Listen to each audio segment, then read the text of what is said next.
పశువుల్లో సాధారణంగా వచ్చే వ్యాధి ఏంటి అంటే ఫుడ్ అండ్ మౌత్ డిసీజెస్. నోటిలో అదేవిధంగా కాళ్ళకి బొబ్బలు అనేవి రావడం జరుగుతుంది. ఈ డిసీజ్ అనేది చాలా కామన్. అయితే ఈ డిసీజ్ ఎందుకు వస్తుందంటే మీరు కాంటామినేటెడ్ ఫుడ్ కనుక వాటికి పెట్టినట్లయితే, ఆ తర్వాత ఓవర్ క్రౌడింగ్ కనుక ఉన్నట్లయితే, తర్వాత ఏవైనా ఇన్ఫెక్షన్ కనుక ఎయిర్ లో ఉన్నట్లయితే వాటి ద్వారా ఈ యొక్క డిసీజ్ అనేది స్ప్రెడ్ అయ్యి బాగా వస్తూ ఉంటుంది కామన్ గా పశువుల్లో. అయితే ఏ పశువులకు వస్తుందంటే క్యాటిల్ లైక్ బఫెలోస్, పిగ్, ఆ తర్వాత షీప్, గోట్, వీటన్నిటికీ కూడా ఈ డిసీజ్ అనేది కామన్ గా వస్తూ ఉంటుంది. సో ముఖ్యంగా ఈ డిసీజ్ యొక్క సిమ్టమ్స్ ఏంటో తెలుసుకుందాం. ఈ లక్షణాలు ఏంటంటే దానికి ముందుగా ఫీవర్ వస్తుంది, తర్వాత బ్లిస్టర్స్, బొబ్బలు నోట్లో, కాళ్ళలో, ఆ తర్వాత అడ్డర్లో కూడా రావడం జరుగుతుంది. దీని ద్వారా ఏంటంటే పాలను కూడా తక్కువ ఇస్తూ ఉంటాయి, ఆ తర్వాత ఎక్కువగా పరిగెత్తలేవు, తర్వాత ఫుడ్ కూడా ఎక్కువ తినవన్నమాట. సో సన్నగా అయిపోతూ ఉంటాయి. సో ఇవి ఈ యొక్క వ్యాధి లక్షణాలు. అయితే వ్యాధి వచ్చిన వెంటనే ఏం చేయాలంటే ఆ యొక్క పశువుల్ని ఐసోలేట్ చేయాల్సి ఉంటుంది. వేరే పశువుల దగ్గరికి రానివ్వకుండా కొత్తగా వచ్చిన వాటిని కూడా సపరేట్ గా పెట్టాల్సి ఉంటుంది. ఈ యొక్క పశువులకి హోమ్ రెమెడీ ఏదైనా ఉందంటే ఎస్ ఉంది. వీటికి మీరు సాల్ట్ వాటర్ తో కడిగి దాన్ని సపరేట్ గా ఒక చోట పెట్టండి. ఆ తర్వాత మీరు వెటర్నరీ డాక్టర్ ని అప్రోచ్ అవ్వండి. సో వెటర్నరీ డాక్టర్ ని అప్రోచ్ అయిన తర్వాత సో దాన్ని అడిగి మీరు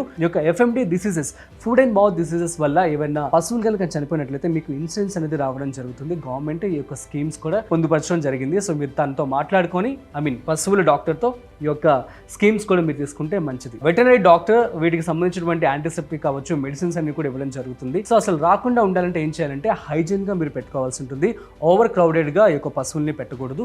ఆ తర్వాత మంచి ఫుడ్ అయితే వాటికి ఇవ్వాల్సి ఉంటుంది. ఎప్పటికప్పుడు ఆన్ టైం వ్యాక్సినేషన్స్ కనుక మీరు ఇచ్చినట్లయితే సరిపోతుంది. సో ఇవి బేసిక్ గా కామన్ గా వచ్చేటువంటి డిసీజెస్ పశువులకి. So that's it guys. మరొక స్పెషల్ ఫార్మింగ్ ఐడియాతో మళ్ళీ కలుద్దాం. బాస్ వాలా, బీ ద బాస్.